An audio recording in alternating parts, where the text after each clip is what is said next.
तो ये तस्वीरें आपके सामने इस वक्त गोवा एयरपोर्ट की हैं। दीपिका पादुकोण अब मुंबई के लिए रवाना हो रही हैं। दीपिका पादुकोण को कल नारकोटिक्स कंट्रोल ब्यूरो ने बुलाया था, उन्हें समन दिया था, लेकिन अब वो कल नहीं पेश होंगी। उन्होंने एनसीबी को अपना जवाब लिखकर ये कहा है कि उन्हें एक दिन का वक्त चाहिए और वो परसों यानी कि शनिवार 25 तारीख को पेश होंगी, 26 तारीख को पेश होंगी एनसीबी के सामने उनके सवालों का जवाब देने के लिए।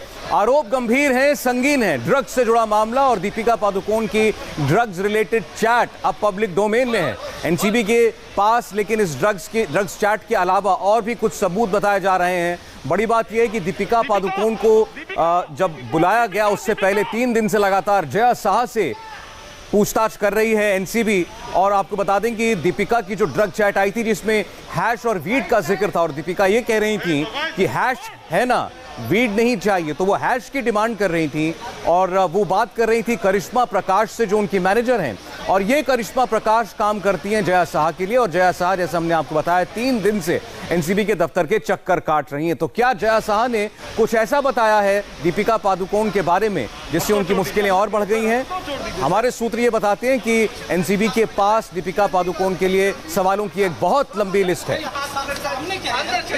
राजेश सिंह हमारे साथ बने हुए इस खबर पर। राजेश, दीपिका पादुकोण आज रात मुंबई पहुंच रही है लेकिन कल नहीं आएंगे एनसीबी के सामने, परसों आएंगी। रकुल प्रीत की तरह उन्होंने भी एक दिन का वक्त मांगा। देखिए, तैयारी करना चाहती हैं दीपिका पादुकोण क्योंकि आरोप जो है सौरभ वो गंभीर है, काफी संगीन आरोप है। यही वजह है कि पूरी तैयारी करना चाहती हैं। आज दोपहर में 1:30 बजे निकलने वाली थी, नहीं निकली। फिर खबर आई कि रोड से जाएंगी, उससे भी नहीं आई। अभी थोड़ी देर पहले जो तस्वीरें सामने आई हैं उसमें साफ दिख रहा है कि अब दीपिका पादुकोण जो है उन्होंने मन बना लिया है कि अब एनसीबी के सामने पेश होना। यही वजह है कि अब वो गोवा से मुंबई का सफर तय कर रही हैं, लेकिन तैयारी कर रही हैं, वकीलों से संपर्क में, अपने दोस्तों से संपर्क में है। जो संभावित सवाल हैं उसके जवाब क्या हो सकते हैं इसकी तैयारी कर रही हैं वो, और करना चाहती हैं एक दिन और। यही वजह है कि उन्होंने वक्त मांगा है और एनसीबी ने फिलहाल वक्त दे दिया है। करिश्मा प्रकाश को भी कल आना था, उनको वक्त मिला है कि नहीं मिला ये साफ नहीं है। करिश्मा ने बहाना बनाया था कि वो बीमार हैं, लेकिन वो शूटिंग जहां दीपिका की चल रही उनके साथ मौजूद थी, तो उनको भी सामने आना है। लेकिन दीपिका को के खिलाफ जो आरोप है उसके लिए दीपिका तैयारी करना चाहती है। उनके पति भी उनके साथ नजर आए हैं जो गोवा से मुंबई के लिए इस वक्त रवाना हुए हैं। तो तैयारी के लिए वक्त मांगा गया है। एनसीबी ने वक्त जरूर दिया है, लेकिन जब एनसीबी के सामने वो पेश होंगे और जया शाह ने जो उनके बारे में जो बयान दिया है, वो जो सवाल उनसे पूछे जाएंगे उनको जवाब देना मुश्किल हो जाएगा। सौरभ जी हाँ, बिल्कुल, ये बड़ी बात है कि जया शाह लगातार 3 दिन से एनसीबी के सवालों के जवाब दे रही हैं। और दर्शकों को हम ये बात बता दें कि दीपिका पादुकोण का नाम इस ड्रग चैट में आया कैसे। आपने दीपिका और उनकी मैनेजर करिश्मा प्रकाश का चैट तो देखा, लेकिन दरअसल वो एक व्हाट्सएप ग्रुप चैट था और उस ग्रुप के अंदर जया शाह भी हैं। और हमें ये पता लगा है कि ये चैट दरअसल जया शाह के फोन से निकल करके बाहर आई है, यानी जया शाह के जरिए दीपिका पादुकोण का नाम सामने आया। और ये सब लोग बड़े क्लोज मालूम पड़ते हैं। राजेश, ये भी पता लगा है कि जया शाह और करिश्मा प्रकाश ये दोनों फिलहाल रह भी एक साथ रही हैं।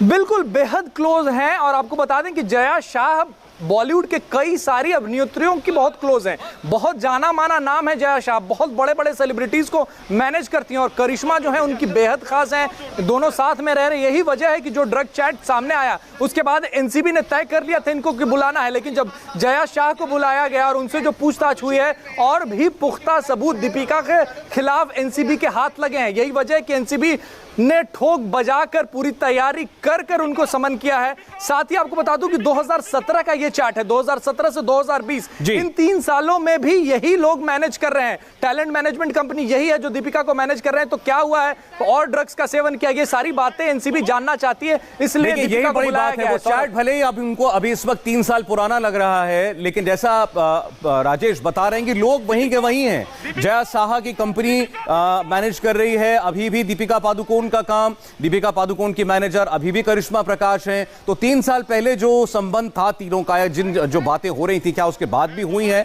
और अभी 3 दिनों से जो कुछ भी जया शाह ने बताया वो सबसे ज्यादा इंपॉर्टेंट है। दर्शकों के लिए जो अभी ये तस्वीरें देख रहे हैं उनके लिए बता दें, आप गोवा एयरपोर्ट की तस्वीरें देख रहे हैं इंडिया टीवी पर एक्सक्लूसिव, जहां पर आपको दीपिका पादुकोण और उनके साथ उनके पति और एक्टर रणबीर सिंह नजर आ रहे हैं। और ये मुंबई के लिए फ्लाइट लेने वाले हैं। पता है चला है कि एक चार्टर्ड फ्लाइट से दोनों मुंबई पहुंचेंगे। अब ये साफ नहीं है कि जो करिश्मा मैनेजर हैं वो भी इनके साथ आ रही हैं या नहीं, क्योंकि इन दोनों को पेश होना था एनसीबी के सामने। अब दीपिका ने कह दिया कि वो कल नहीं परसों आएंगी, उनको एनसीबी ने इसकी इजाजत दे दी है, लेकिन करिश्मा प्रकाश को क्या ये मोहलत मिली है ये अभी साफ नहीं है। अगर नहीं मिली तो उनको कल हर हाल में पहुंचना होगा और इसके लिए उनको आज मुंबई आना पड़ेगा। तो ये तस्वीरें आप इस वक्त देख रहे हैं दीपिका पादुकोण और रणवीर सिंह की। बड़ी परेशानी में है दीपिका पादुकोण, इसमें कोई शक नहीं है, क्योंकि एनसीबी का इतनी बड़ी एक्ट्रेस को समन करना पूछताछ के लिए, यही अपने आप में बहुत बड़ी बात है राजेश। और जैसा आपने बताया कि अगर कोई पुख्ता सबूत न होते, अगर कोई पुख्ता ग्राउंड ना होता एनसीबी के पास, तो आप यूं ही किसी को पूछताछ के लिए नहीं बुलाएंगे। बिल्कुल, यूं ही किसी को और बॉलीवुड की टॉप अभिनेत्री को आप पूछताछ के लिए नहीं बुला सकते हैं अगर आपके पास पुख्ता सबूत नहीं है तो। ड्रग चैट सामने है, वो पब्लिक डोमेन में है, लेकिन एनसीबी प्रोफेशनल एजेंसी है, उनके पास और भी सबूत होंगे, उनके पास जो अपना होमवर्क है वो तैयार होगा। यही वजह है कि दीपिका पादुकोण को समन किया गया है और उनका नाम जो है वो भी सार्वजनिक हुआ है। अब उनको एनसीबी के सामने आना होगा। साथ ही मैं अब बार बार कह रहा हूं कि करिश्मा प्रकाश को पहले बुलाया गया था सौरभ। करिश्मा प्रकाश से और भी जानकारी एनसीबी चाहती थी, लेकिन उन्होंने बहाना बनाया और उन्होंने 25 तारीख तक का वक्त मांगा था, क्योंकि ये जो चैट था वो करिश्मा प्रकाश से ही था। लेकिन करिश्मा पहले नहीं आई हैं, लेकिन एनसीबी ने भी अपनी स्ट्रैटेजी तैयार कर रखी होगी। करिश्मा से पहले पूछताछ होगी, उसमें से भी कई सारे सवाल निकलेंगे जिसके जवाब दीपिका पादुकोण को देने होंगे। सौरभ, ये बताइए कि जो करिश्मा है ये अभी भी दीपिका के साथ एसोसिएटेड हैं, अभी भी दोनों वो दीपिका के लिए ही काम करती हैं?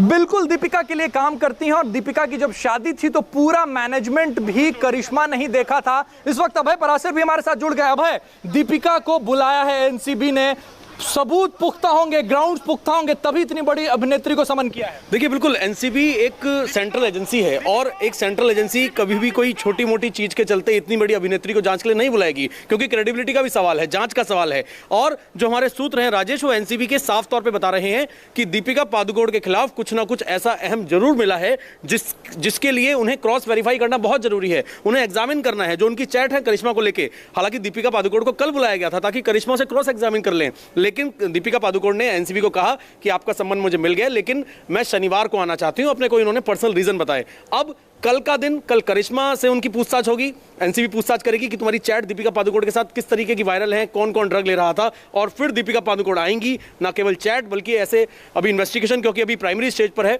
उन सबूतों के बारे में एनसीबी अभी खुलासा नहीं कर रही है, लेकिन परसों का दिन और कल का दिन बहुत ज्यादा इंपॉर्टेंट है। अहम जानकारी दे रहे हैं सौरभ हमारे साथी अभय पराशर की कल करिश्मा प्रकाश से पूछताछ होगी और ये दीपिका की मुश्किलें बढ़ाएंगी, क्योंकि करिश्मा ही वो शख्स है जिनके साथ ड्रग चैट हुआ है। तो करिश्मा से सवाल जो होंगे और उससे जो सवाल निकलेंगे वो दीपिका के उनको जवाब देने मुश्किल हो जाएंगे, क्योंकि पिछले 3 सालों से करिश्मा ही दीपिका को मैनेज कर रही हैं। करिश्मा की कंपनी कौन ही मैनेज कर रही है, सारा काम हम यही देखते हैं। शादी जब दीपिका की हुई तो पूरा मैनेजमेंट करिश्मा के हाथ में ही था। तो करिश्मा से एक दिन पहले अगर पूछताछ होती है, यह दीपिका के लिए अच्छी खबर नहीं है। सौरभ, देखिए, कहीं ना कहीं अगर इस मामले की हम सिमिलैरिटी ढूंढे रिया चक्रवर्ती के मामले के साथ, रिया चक्रवर्ती 2 हफ्ते से ज्यादा हो गए जेल में हैं, अभी तक मुंबई की जेल में बंद हैं वो, और उनके ऊपर आरोप है ड्रग्स फैसिलिटेट करने का। उनको तो एक ड्रग सिंडिकेट का एक्टिव मेंबर तक एनसीबी ने बताया है। सारा सिलसिला दरअसल वहीं से शुरू हुआ, क्योंकि जया साहा का जिक्र आया रिया चक्रवर्ती की वजह से। सुशांत की मौत से सब कुछ जुड़ा हुआ है। सुशांत की मौत के दिन, मौत के अगले दिन जया साहा और रिया चक्रवर्ती की बात होती है। जया साहा के फोन से ड्रग्स चैट निकलती हैं, जिसमें पहले रिया फंसी और उसके बाद अब दीपिका पादुकोण की चैट सामने आ गई है, और जया साहा से लगातार पूछताछ हो रही है अभी भी। अब करिश्मा से और दीपिका पादुकोण की आमना सामना कराकर के इंक्वायरी की जाएगी और पता लगाया जाएगा एनसीबी की तरफ से कि आखिर ये ड्रग्स का सिलसिला कब से शुरू हुआ और कहां तक चला। अगर 2017 की चैट है तो क्या केवल उसी साल की वो एक बात थी, या उसके बाद भी इस किस्म की बातें हुई हैं। और राजेश और अभय हमारे साथ हैं। ये बताइए, देखिए रिया चक्रवर्ती का केस भी ऐसे ही बना था। रिया चक्रवर्ती की ड्रग चैट सामने आई जैसे दीपिका पादुकोण की चैट सामने आई है, और उसके बाद उस चैट को और उसमें हो रही बातों को कोरबोरेट किया, उसका सत्यापन किया एनसीबी ने। घर में काम करने वाले लोगों को पकड़ा, उनसे पूछताछ की, जिसमें सैमुअल मिरांडा, नीरज, दीपेश, ये तमाम लोग शामिल थे, शौविक चक्रवर्ती, और उससे ये मनी ट्रेल स्थापित हुई कि वाकई में रिया चक्रवर्ती ने ड्रग्स के लिए पैसे दिए थे और रिया चक्रवर्ती ड्रग्स लेने के लिए निर्देश दिया करती थी बाकी लोगों को। अगर ये कहीं से भी दीपिका पादुकोण के लिए स्थापित स्थापित हो जाता है या ये स्टैब्लिश करने में एनसीबी कामयाब हो जाती है कि दीपिका पादुकोण ने ड्रग्स मंगवाई, तो फिर बहुत बड़ी मुसीबत में होंगी दीपिका। बिल्कुल आप सही कह रहे हैं कि दोनों केसेस में सिमिलैरिटी बहुत ज्यादा है। पहले रिया चक्रवर्ती के जो क्लोज लोग थे, जिनके साथ उनके चैट्स थे, उनको बुलाया गया और उनसे जो सबूत एनसीबी को मिले, उसके बाद रिया चक्रवर्ती को समन किया गया, उनका बयान लिया गया, गिरफ्तारी हो गई। दीपिका पादुकोण के केस में भी ठीक वैसे ही नजर आ रहा है। पहले ड्रग चैट सामने आया, उसके बाद उनके जो क्लोज लोग हैं, जया शाह, उनको बुलाया गया, अब करिश्मा को बुलाया गया। इनके बयान काफी अहम हो जाते हैं और ये जब बयान दे रहे हैं उसके बाद दीपिका का नंबर आएगा। दीपिका पर गिरफ्तारी की तलवार भी लटक रही है क्योंकि ड्रग चैट जो है वो काफी अहम है। जया शाह का बयान जो है वो काफी अहम है। अब है दीपिका जो है वो ज्यादा मुश्किल में दिख रही है क्योंकि रिया चक्रवर्ती को जिस तरीके से पहले उनके क्लोज लोगों को बुलाया, गिरफ्तार हुआ, दीपिका के साथ भी वैसा ही हो रहा है। देखिए बिल्कुल इसकी उम्मीद भी यही है क्योंकि जिस तरीके से 27 से लगा रिया चक्रवर्ती पर, क्योंकि रिया चक्रवर्ती की कई लोगों के साथ चैट वायरल हुई कि वो ड्रग्स खरीदा करती थी, अपने क्रेडिट कार्ड का इस्तेमाल किया करती थी। और राजेश, एक अहम बात यह भी है जिसके लिए जो मुझे लगता है कि एनसीबी तैयार हो गई कि दीपिका पादुकोण अब शनिवार को आ जाओ, क्योंकि जिस तरीके से हमने देखा कि पहले जया शाह से पूछताछ इन्होंने की, जया शाह का चैट कई लोगों के साथ निकलकर सामने आ चुका है, श्रद्धा के साथ निकल के सामने आ चुका है, नम्रता शिरोडकर के साथ सामने आ चुका है। लेकिन अब इसी तरीके से करिश्मा से अगर कल पूछताछ हो जाती है, अगर ये दोनों साथ आती तो फिर भी आपस में कुछ इनकी प्लानिंग हो सकती थी रास्ते में कि क्या बोलना है क्या नहीं बोलना है। कल करिश्मा के बयान होंगे। करिश्मा जो है मैनेजर है, लेकिन करिश्मा कई पेडलर्स को जानती है, जैसा कि आपने और मैंने देखा है जो चैट है दीपिका पादुकोण करिश्मा की, उसमें वो कह रही है कि किसी अमित से अरेंज करा दूंगी लेकिन आपको हैश मिल जाएगा। और वो अपने घर पर भी कह रही है कि मेरे हैश मेरे घर पर है, मैं बांद्रा में हूं। यानी कि ड्रग पेडलिंग से एक बहुत बड़ा नेक्सस का खुल सकता है और दीपिका पादुकोण की मुश्किलें बिल्कुल बढ़ सकती हैं क्योंकि करिश्मा के संपर्क ड्रग पेडलर से हैं। क्या जो वो पार्टी हुई थी जिसका जिक्र लगातार हम कर रहे हैं उस रात को, जो कोको जो पब था, उसमें क्या जो स्टार्स आए थे क्या वहां पर डिलीवर किया गया था? क्योंकि मुंबई आप बहुत अच्छे से कवर करते हैं राजेश, आप ज्यादा से जानते हैं कि वहां पर तमाम एक्टर एक्ट्रेस आते हैं, इस पूरे नेक्सस को खंगाला जाएगा। बिल्कुल सौरभ। चलिए, तो दीपिका पादुकोण मुंबई के लिए रवाना हो चुकी हैं। इस गोवा एयरपोर्ट पर जब वो पहुंची थी वो तस्वीरें इस वक्त आपके सामने हैं। अकेली नहीं है, उनके साथ उनके पति और फिल्म स्टार रणबीर सिंह भी हैं और चार्टर्ड फ्लाइट से दोनों मुंबई के लिए रवाना हो रहे हैं। लेकिन एनसीबी के समन पर अब दीपिका पादुकोण मुंबई तो आ रही हैं, लेकिन कल नहीं, वो परसों पेश होंगी। अब से थोड़ी देर पहले दीपिका और रणबीर गोवा से चार्टर्ड फ्लाइट से मुंबई के लिए रवाना हो चुके हैं। दीपिका पादुकोण शनिवार को नारकोटिक्स कंट्रोल ब्यूरो के सामने हाजिर होंगी। एनसीबी ने दीपिका को पूछताछ के लिए शनिवार को आने के लिए छूट दे दी है। आज दीपिका ने नारकोटिक्स कंट्रोल ब्यूरो के अधिकारियों से फोन पर बात की और उन्हें कहा कि उन्हें समन मिल गया है, लेकिन वो शनिवार को आना चाहती हैं। इससे पहले उन्हें कल यानी कि शुक्रवार को एनसीबी के सामने जाना था, जिसके लिए वो गोवा से अपने होटल से एयरपोर्ट के लिए निकली भी थी। लेकिन एनसीबी के अधिकारियों से बात होने के बाद दीपिका गोवा में वापस अपने होटल चली गई। दीपिका को गोवा से लेकर आने के लिए उनके पति रणबीर सिंह मुंबई से गोवा गए। दीपिका के साथ उनकी मैनेजर करिश्मा प्रकाश भी इस चार्टर्ड फ्लाइट से मुंबई आएंगे, ऐसी भी खबरें हैं।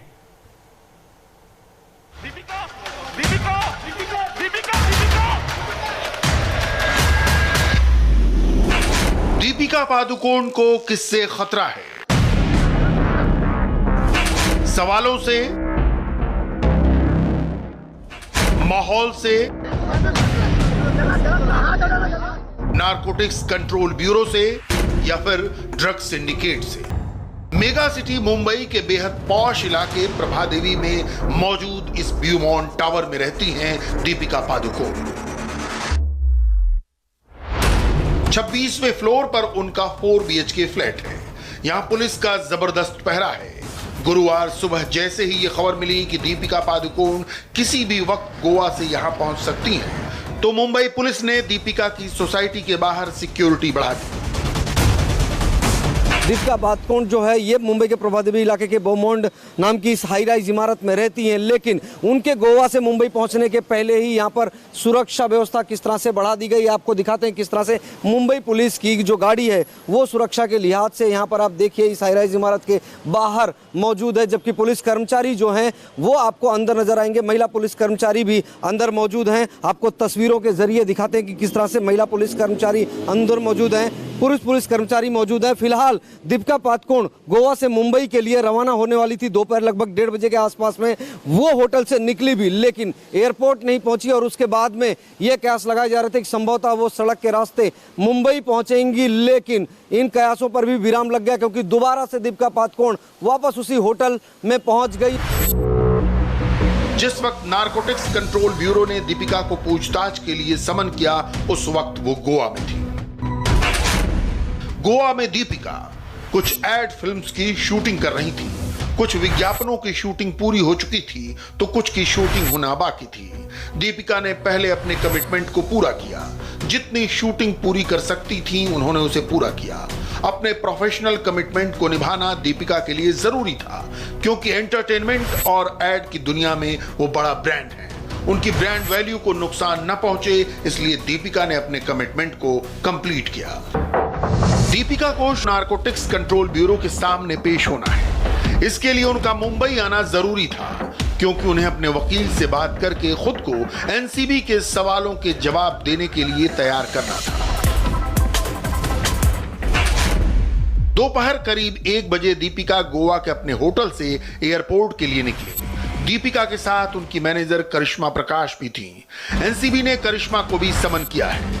खबर आई कि दीपिका गोवा से एक चार्टर्ड फ्लाइट से मुंबई के लिए रवाना हुई। इस चार्टर्ड फ्लाइट को दोपहर 1:30 बजे गोवा से मुंबई के लिए उड़ान भरनी थी, लेकिन दीपिका गोवा एयरपोर्ट नहीं पहुंची। इसकी बजाय वो गोवा से महाराष्ट्र के कोंकण क्षेत्र के सिंधुदुर्ग के लिए रवाना हो गए। खबर मिली कि दीपिका अब सिंधुदुर्ग से चार्टर्ड फ्लाइट लेकर मुंबई आएंगी। मीडिया के कैमरों से लुका छिपी कर रही दीपिका पादुकोण सिंधुदुर्ग पहुंचने से पहले ही लौटकर वापस अपने गोवा वाले होटल में पहुंच गईं। दीपिका पादुकोण को वैसे तो मीडिया कैमरों का सामना करने का अच्छा खासा एक्सपीरियंस है, लेकिन उन्होंने कभी सपने में भी नहीं सोचा होगा कि 3 साल पुरानी एक चैट की वजह से उन्हें एनसीबी के सवालों का सामना करना पड़ेगा। लेकिन अब जब उनको नारकोटिक्स कंट्रोल ब्यूरो का समन मिल चुका है और वो कल नारकोटिक्स कंट्रोल ब्यूरो के सवालों का सामना करने वाली हैं, तो उन्होंने एनसीबी से ये कहा है कि वो उनके हर सवाल का जवाब जरूर देंगी। दीपिका को एनसीबी ने ड्रग्स के इस्तेमाल या सिंडिकेट से किसी तरह के संबंध होने के बारे में पूछताछ के लिए बुलाया है। उन्होंने फोन पर अपने वकील से बात कर ली थी और अब दीपिका खुद को मॉक इंटरोगेशन के जरिए एनसीबी के सवालों का सामना करने के लिए तैयार करना चाहती थी। दीपिका को एनसीबी ने जिस ड्रग चैट के चलते समन किया है वो 3 साल पुराना है। टैलेंट कंपनी क्वान की मैनेजर जया साहा ने एनसीबी से पूछताछ में दीपिका पादुकोण और उनकी मैनेजर करिश्मा प्रकाश के नाम लिए हैं। गोवा में शूटिंग के दौरान करिश्मा प्रकाश भी दीपिका के साथ थी और होटल से उनके साथ ही निकली थी। करिश्मा प्रकाश को एनसीबी ने 24 सितंबर को ही तलब किया था, लेकिन करिश्मा ने एनसीबी को बताया कि वो बीमार हैं, इसलिए नहीं आ सकती। दीपिका तक नारकोटिक्स कंट्रोल ब्यूरो कैसे पहुंचा, इसकी ब्रीफ क्रोनोलॉजी ऐसे समझिए। ड्रग्स केस में रिया चक्रवर्ती से पूछताछ की गई। रिया के पुराने चैट रिट्रीव किए गए। इसमें रिया और सुशांत की टैलेंट मैनेजर जया साहा की ड्रग्स चैट सामने आई। जया की एक ग्रुप चैट में दीपिका और करिश्मा के नाम भी सामने आए, जिसके बाद दीपिका को एनसीबी ने समन कर लिया। तो दीपिका पादुकोण से सख्त सवाल पूछने की तैयारी में है नारकोटिक्स कंट्रोल ब्यूरो की टीम और उसके अधिकारी, लेकिन अब ये सवाल जवाब परसों होंगे। दीपिका पादुकोण इस बीच मुंबई पहुंच रही हैं, मुंबई के लिए रवाना हो चुकी हैं। आपके सामने तस्वीरें गोवा एयरपोर्ट की हैं अपने पति रणबीर सिंह के साथ। रणबीर सिंह जिनको आप देख रहे हैं इस ब्राउन हैट में, और उनके साथ दीपिका, और अब वो पहुंच रहे हैं मुंबई, लेकिन कल नहीं जाएंगे एनसीबी के दफ्तर, अब परसों जाएंगे। इस बीच में हमारे पास खबर है कि उन्होंने अपने वकीलों के साथ एक पूरी स्ट्रैटेजी बनाई है कि क्या सवाल उनसे पूछे जा सकते हैं, उसके क्या जवाब उनको देने हैं। लेकिन उनके पास बहुत सारी बातें ऐसी हैं या बहुत सारे सवाल ऐसे हैं जो नए हो सकते हैं, क्योंकि जया शाह ने क्या कुछ बताया दीपिका पादुकोण के बारे में, ये दीपिका या उनके वकील नहीं जानते। 3 दिन से लगातार जया शाह से पूछताछ हो रही है और जया शाह के फोन से ही दीपिका का ड्रग कनेक्शन निकल करके सामने आया है। तो कुछ नए सवालों से सामना, कुछ नई बातों से सामना दीपिका पादुकोण का नारकोटिक्स कंट्रोल ब्यूरो करा सकता है। और अभी खबर आ रही है कि फ्लाइट टेक ऑफ हो चुकी है गोवा एयरपोर्ट से और 1 घंटे के अंदर वो मुंबई में होंगी। दीपिका पादुकोण और रणबीर सिंह 1 घंटे बाद मुंबई में पहुंच जाएंगी। गोवा एयरपोर्ट पर भी उनसे बात करने की कोशिश की मीडिया कर्मियों ने, लेकिन किसी सवाल का जवाब नहीं दिया, ना दीपिका ने ना ही रणबीर ने। मुंबई एयरपोर्ट पर थोड़ी देर में वो लैंड करेंगे, तकरीबन 1 घंटे का वक्त लगेगा इस फ्लाइट की ड्यूरेशन में, और उसके बाद वो मुंबई अपने घर पर होंगी। सबकी निगाहें दीपिका पादुकोण पर हैं। एनसीबी के सामने दीपिका की पेशी परसों है, लेकिन ड्रग्स स्कैंडल में एक अहम किरदार रकुल प्रीत सिंह का भी है, जिनकी पेशी कल होगी। रकुल इस केस में इकलौती ऐसी एक्ट्रेस हैं जिनका कोई चैट सामने नहीं आया, लेकिन रिया ने बार बार रकुल प्रीत का नाम लिया। सारा अली खान से रिया की अनबन जरूर चल रही थी, मगर रकुल प्रीत सिंह से रिया उस दिन तक बात कर रही थी जब सुशांत की मौत हुई। यानी रकुल एक ऐसा लिंक है जो बहुत कुछ बता सकती हैं। इसलिए कल की जो पूछताछ है वो दीपिका, सारा अली खान और श्रद्धा कपूर से होने वाली पूछताछ से भी ज्यादा इंपॉर्टेंट है। क्या वाकई रकुल प्रीत सिंह पर नशा चढ़ा था, या रिया ने रकुल का नाम लेकर उन्हें फंसा दिया? और क्या अब रकुल प्रीत सिंह नशे के माया जाल में बुरी तरह फंस चुकी हैं? अब तक रकुल का ना कोई ड्रग चैट सामने आया, ना ही अब तक ड्रग्स से रकुल के डायरेक्ट या इनडायरेक्ट कनेक्शन के पुख्ता। तो फिर रकुल के घर गुरुवार सुबह अचानक एनसीबी की टीम का पहुंचना क्या इशारा कर रहा है? एनसीबी की टीम रकुल प्रीत के घर पर पहुंची थी। आप देखिए किस तरह से अब एनसीबी की टीम रकुल प्रीत के घर पर गई थी, और उसके बाद में एक बार फिर से रकुल प्रीत के घर से एनसीबी के जो अधिकारी आए हुए थे वो यहां पर आपको नीचे आते हुए दिखाई देंगे, और यहां से दोबारा बाहर निकलने वाले हैं। जिस जगह पर मुंबई के बांद्रा इलाके में रकुल प्रीत रहती हैं, उस इमारत में आए हुए थे, एचएम टावर में। आखिर किस लिए आए थे एनसीबी के अधिकारी? दरअसल रकुल प्रीत जो कि लगातार एक डिनाइंग मोड में थी, कह रही थी कि सम्मान नहीं मिला है, और उसके बाद में एनसीबी के अधिकारियों द्वारा इस बात की पुष्टि की गई कि रकुल प्रीत जो हैं वो कहीं ना कहीं बहानेबाजी कर रही हैं, और बहानेबाजी की बात सामने आने के बाद में आखिरकार रकुल प्रीत ने यह बात मानी कि उन्हें सम्मान मिला हुआ है, और उसके बाद में रकुल प्रीत ने यह भी कहा कि वो कल जाएंगी 11 बजे वहां पर। लेकिन यहां पर आप देखिए किस तरह से एनसीबी के जो अधिकारी हैं वो अब बाहर निकले हैं। इस वक्त मायानगरी में हलचल काफी तेज है। अगले कुछ घंटे रकुल की बेचैनी बढ़ाने वाले हैं। जैसे जैसे एनसीबी के सामने उनकी हाजिरी का वक्त करीब आता जाएगा, वैसे वैसे रकुल के दिल की धड़कनें बढ़ती जाएंगी। तमाम अफवाहों के बीच एक चीज अब भी क्लियर नहीं है, ड्रग्स स्कैंडल में रकुल प्रीत सिंह का नाम आने के पीछे की वजह क्या सिर्फ रिया का बयान है, या फिर ग्लैमर वर्ल्ड के माफिया ने ड्रग्स वाली शतरंज की ऐसी घिनौनी चाल चली है कि सारे बड़े नाम टारगेट पर आ चुके हैं। दीपिका पादुकोण की ही तरह रकुल प्रीत सिंह के फिल्मी करियर को भी मॉडलिंग से ही छलांग मिली थी। इस वक्त आपकी टीवी स्क्रीन पर रकुल के 2 अलग अलग वीडियोस हैं। पहला वीडियो 11 साल पुराना यानी साल 2009 का है, जबकि दूसरा वीडियो लेटेस्ट है। कल की और आज की रकुल के चेहरे की रौनक में जमीन आसमान का फर्क है। उनकी बातें, उनकी आवाज सब बदल चुकी है। मैं दिल्ली में हुई थी, but I studied all across the country as my dad was from the army, और इसलिए कहती हूँ मैं खुद को एक परफेक्ट हिंदुस्तानी। मैं एक ट्रेन्ड क्लासिकल डांसर हूँ, गोल्फर, एक्टर, मॉडल और डिबेटर हूँ। वैसे तो मेरी गूगल इंडिया में कॉलेज प्लेसमेंट हुई है, but I think I have to go places with Femina as it's a great pageant to voice your opinion and bring about a change.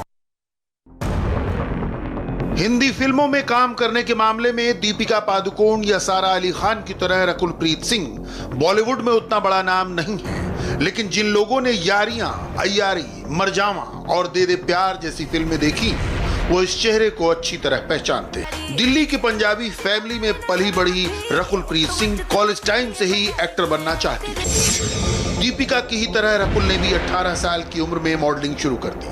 2009 में Kannada film गिल्ली से एक्टिंग डेब्यू किया। 2011 में फेमिना मिस इंडिया प्रेजेंट में 5 title जीते। South की फिल्मों में करियर बनाने के लिए हैदराबाद शिफ्ट हुई और फिर मौका मिलते ही बॉलीवुड में भी एंट्री मार दी। मॉडलिंग से लेकर फिल्मों तक रकुल प्रीत सिंह का पर्सनल और प्रोफेशनल ग्राफ बिल्कुल वैसे ही ऊपर चढ़ा जैसे दीपिका का। क्योंकि इन दोनों ही एक्ट्रेसेस को अपनी फैमिली का फुल सपोर्ट हासिल था। आई थिंक जैसे दीपिका ने कहा that we came from a family जहाँ पर गर्ल एंड बॉय में कोई डिफरेंस नहीं किया गया था। My parents were very supportive जब मैंने कहा कि मुझे एक्टर बनना है। In fact my mother gave up her job ताकि वो मेरे साथ एक जगह से दूसरी जगह तक जा सके। ऑफ कोर्स प्रोटेक्टिव थे बिकॉज ये इंडस्ट्री उनको मालूम नहीं थी, तो मुझे अभी भी याद है फर्स्ट मीटिंग पे जाना था तो mom and dad both went and took me for the first meeting of my modelling assignment. But मैं लकी थी that my parents were very very supportive. Glamour world की दुनिया में चकाचौंध काफी ज्यादा है, लेकिन रकुलप्रीत सिंह ने अपने पैर जमीन पर बनाए रखे। लोगों ने उनके काम की भी तारीफ की और उनकी पर्सनैलिटी को भी पसंद किया। शेर के मुंह में गर्दन डालेगा तो बच नहीं पाएगा। सर मेरे को प्रोमो बहुत अच्छा लगा, दे दे प्यार दे का। उसमें पूरी पिक्चर में आप बोल रहे दे दे प्यार दे, है ना सर? सर एक तरफ है तब्बू जी, एक तरफ है राकुल, फिर भी प्यार के लिए क्यों हो इतने व्याकुल? रकुल की लाइफ में सब कुछ अच्छा चल रहा था। मॉडलिंग के बाद टॉलीवुड में स्टारडम और फिर टॉलीवुड से सीधे बॉलीवुड में एंट्री। लेकिन रकुल को शायद ये नहीं मालूम था कि रिया चक्रवर्ती की BFFS यानी बेस्ट फ्रेंड फॉरएवर सिंसियर होने का खामियाजा उन्हें ड्रग्स स्कैंडल में फंसकर चुकाना होगा। रकुलप्रीत सिंह खुद एक फिटनेस फ्रीक है। वो 2 जिम की ऑनर है, एक जिम हैदराबाद तो दूसरी विशाखापट्टनम में है। रकुल खुद ही कई मौकों पर एक्सरसाइज की तस्वीरें और वीडियो पोस्ट करती रहती हैं। ऐसे में सवाल ये उठता है कि जो लड़की सेहत को लेकर इतनी फिक्रमंद हो, जो से नो टू ड्रग्स की ब्रांड एम्बेसडर रह चुकी हो, क्या वो ड्रग्स का सेवन कर सकती है? रकुल और ड्रग्स की सच्चाई क्या है, ये तो जांच में पता चलेगा। लेकिन इस वक्त मायानगरी में सफाई अभियान की बातें शुरू हो गई हैं। कोई कह रहा है कि जिन पर आरोप लग रहे हैं वो सामने आकर अपनी बात कहें। ये लोग जिन लोगों के नाम आ रहे हैं, ये जाके बहुत आराम से तसल्ली से अपने पक्ष को सामने रखें।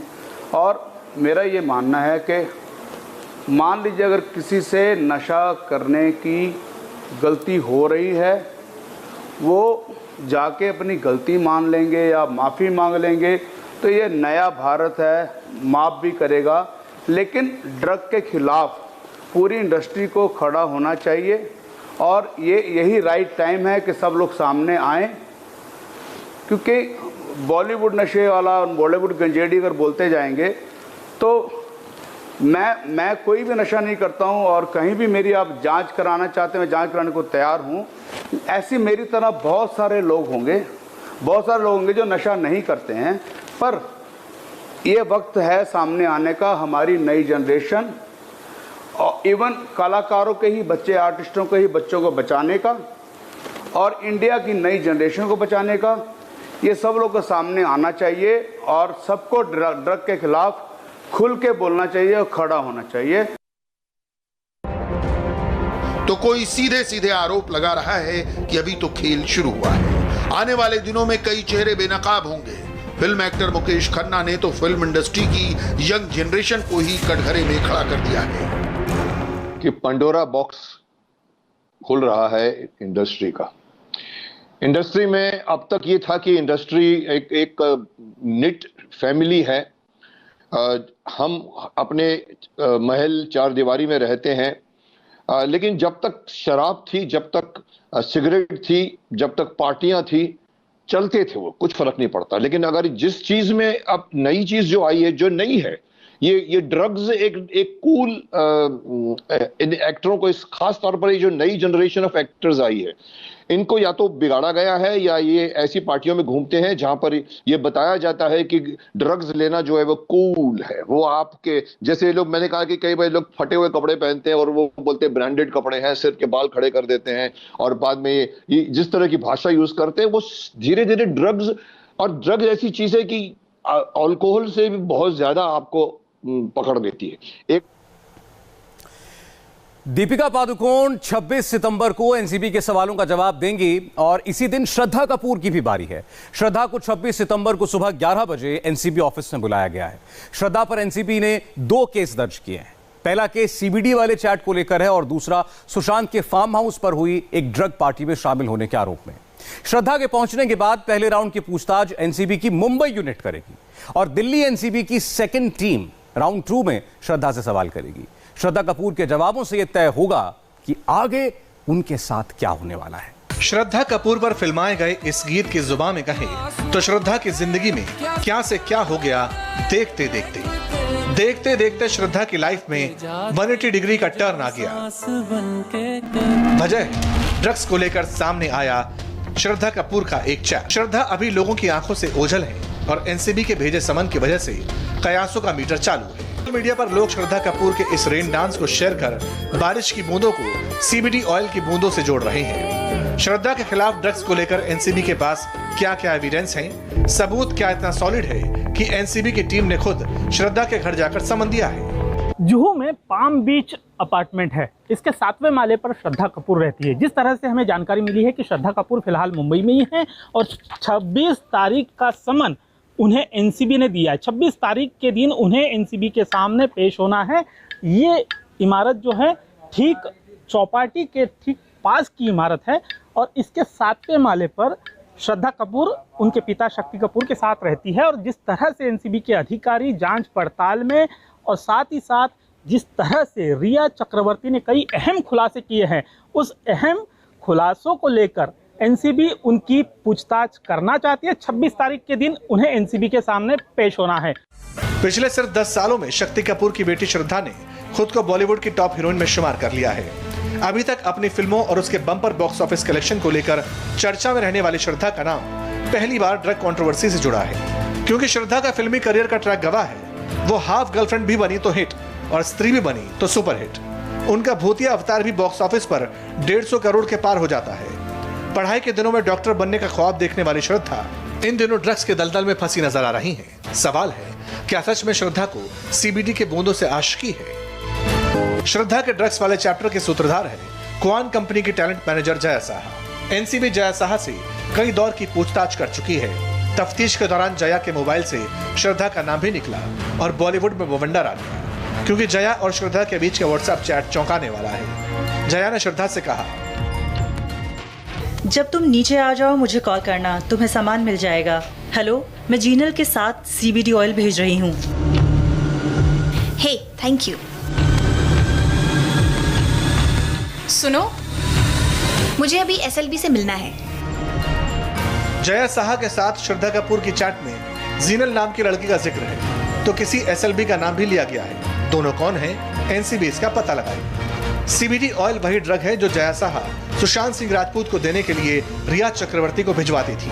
जया साहा का इंस्ट्रक्शन होता था कि चाय या कॉफी में 4 बूंद सीबीडी ऑयल लेने से 30-40 मिनट बाद असर शुरू हो जाएगा। यानी रिया चक्रवर्ती सुशांत के लिए जो ड्रग मंगाती थी, वही ड्रग जया साहा श्रद्धा कपूर को भी सप्लाई करती थी। सच क्या है, ये एनसीबी की पूछताछ के बाद ही पता चलेगा। सूत्रों के मुताबिक एनसीबी ने श्रद्धा कपूर को 26 सितंबर को सुबह 11 बजे बुलाया है। श्रद्धा के पहुंचने पर पहले एनसीबी की मुंबई यूनिट यानी समीर वानखेड़े की टीम श्रद्धा से पूछताछ करेगी। फिर सेकेंड राउंड में दिल्ली एनसीबी की टीम यानी केपीएस मल्होत्रा की टीम श्रद्धा से सवाल करेगी। श्रद्धा कपूर की मुश्किल दोहरी है क्योंकि उनका नाम 15/20 और 16/20 दोनों केसेस जो एनसीबी ने रजिस्टर किया है उनमें उनको आरोपी बनाया गया है। 15/20 रिया चक्रवर्ती के ड्रग चैट सामने आने के बाद केस दिल्ली एनसीबी ने रजिस्टर किया था। इस केस में भी श्रद्धा कपूर का नाम है। श्रद्धा पर आरोप है कि वो पावना वाले फार्म हाउस पे जाती थी और सुशांत के साथ उस टापू पर ड्रग पार्टी करने जाती थी। वहीं 16/20 में श्रद्धा का नाम जया शाह के ड्रग चैट सामने आने के बाद आया है और उसमें भी सवाल जवाब श्रद्धा से होंगे। एक छोटे से ब्रेक के लिए हमें रुकना पड़ेगा और ब्रेक के बाद दीपिका पादुकोण से जुड़ी एक और बड़ी खबर।